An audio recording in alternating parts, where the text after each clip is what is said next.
Good morning, students. Now we shall continue with the notice writing part that we had started yesterday.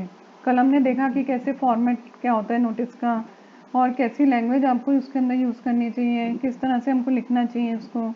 अब today we will be studying the different points that you have to keep in mind while writing the different types of notices.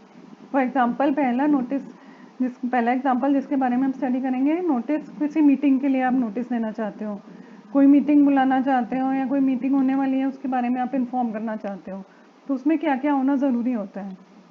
Date, time, कब है meeting, कितने बजे है, sorry, venue मतलब कहाँ पर है मीटिंग, एजेंडा मतलब क्यों बुलाई गई है, क्या टॉपिक है मीटिंग का, purpose also why the meeting is being called, then who to attend, that is who are the people who are supposed to attend the meeting, then contact address of the person who is giving the notice or some other specific instructions can also be given. Then second example is that of the notice which is given for certain events. So इसमें क्या क्या name of the event आएगा, कब है date, फिर occasion, किस occasion पे हो रहा है कोई इवेंट, जैसे कई बार इन्वायरमेंट डे पे होता है, वो एल्डरली डे पे होता है, किस ओकेजन पे हो रहा है, फिर टाइम, फिर वेन्यू, फिर उस इवेंट में अगर आप पार्टिसिपेशन के लिए मांग रहे हो नाम वगैरह, तो एलिजिबिलिटी क्या होनी चाहिए, कौन कौन एलिजिबल है, कोई पर्टिकुलर क्लास के स्टूडेंट्स एलिजिबल हैं, वो सब आपको मेंशन करना पड़ेगा. देन कॉन्टैक्ट एड्रेस और simply the name of the contact person also you can write. Then any other specific instructions or information that can be given. अगला हम आ जाते हैं, कई बार नोटिस होता है लॉस्ट एंड फाउंड का, कोई चीज़ गुम गई है या कोई मिली है तो उसके लिए आप नोटिस दे रहे हो, तो उसमें सबसे पहले ऊपर लॉस्ट या फाउंड लिख दोगे आप. टाइटल ही जनरली उसमें क्या दिया जाता है, लॉस्ट और फाउंड, और फिर कहाँ पे गुमी कोई चीज़ आपकी, कब गुमी, कौन सी डेट को गुमी है, ये सब आपको लिखना रहेगा. अगर आपका कोई आर्टिकल गुमा है, then you can give the identification marks of that particular thing, उसके पहचान के लिए कि कैसी थी वो चीज़. कोई बुक गुमी है या कोई वॉच गुम गई है आपकी, उसको फॉर एग्जांपल अगर वॉच गुम गई है तो उसको डायल कैसा था और उसका स्ट्रैप का कलर कैसा था, तो वो आइडेंटिफिकेशन मार्क्स में आएगा.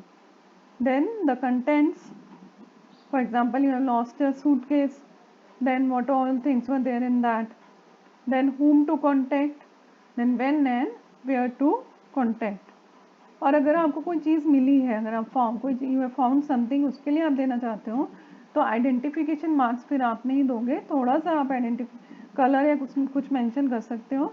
डिटेल जो आइडेंटिफिकेशन मार्क्स है वो आप लिखोगे कि the one who is lost can come and claim it by giving the details of the particular thing.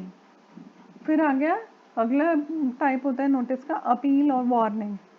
That is if you are giving the you are appealing for donation, you are appealing for the help for some people, then same way you have to write name of the organizer who is organizing that particular thing, क्या objective है, क्या occasion है, date, time, duration.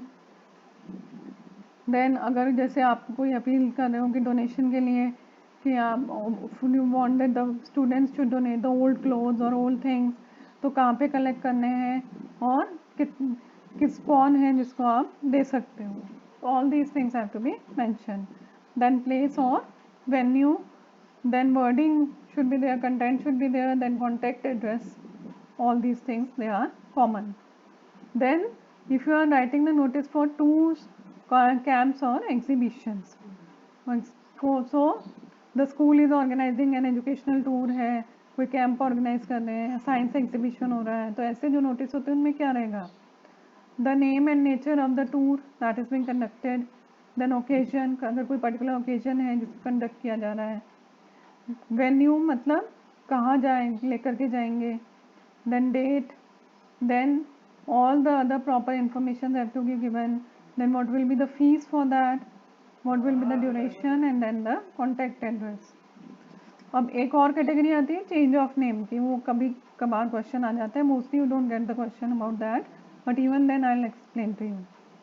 For example, some people they want to change their name, then they are giving the notice in the newspapers. So first of all, you have to draw the attention of the public. You have to say that I am so and so.